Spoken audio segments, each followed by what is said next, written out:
این جا بیدارن برگردونه از هرم آید خداوند علی غیر از مرین دیار پرمیغن کار چون سلطان مظلوم بیتر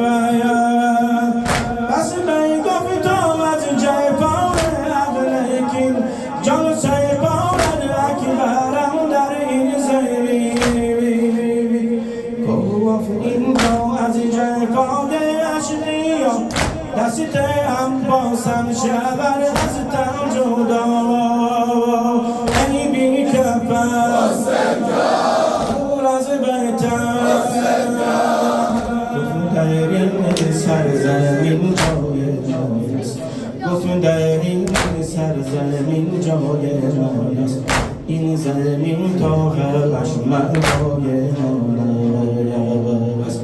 اندر اینجا چون به جسم چاک چاک سرنگون گردم زین بر روی خواب من تنه تنها با دشمن سر ویزار من تنه تنها با دشمن سر ویزار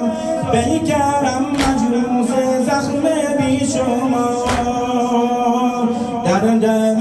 آخر زراغ کلسینان مغلویم بشکافد از نوک سیلان شمریدون خنجر نهد بر خنجرم شمریدون خنجر نهد بر خنجرم تشنه لب هستم جدا سازد سرایم شمریدون خنجر نهد بر خنجرم تشنه لب هستم جدا سازد سرایم باطن مجروح و قلب دار باطن مجروح و قلب دار با گلوی تشنه با حال و پیکار ای بی کفر دور از بیتر من میگر فرزند زنانی ستم یا میگر از آل تاقانی نیستم باشد زاده پیغمبرم زاده ساقی حوض کوثرم هیچ کافر بی گناه و بی سبب هیچ کافر بی گناه و بی سبب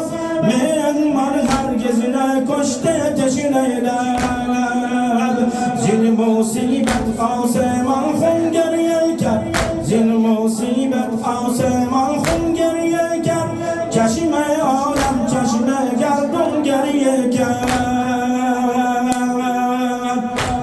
از آن ساعت که سبب مصطفی گوش بارد در زمین کربلا پس به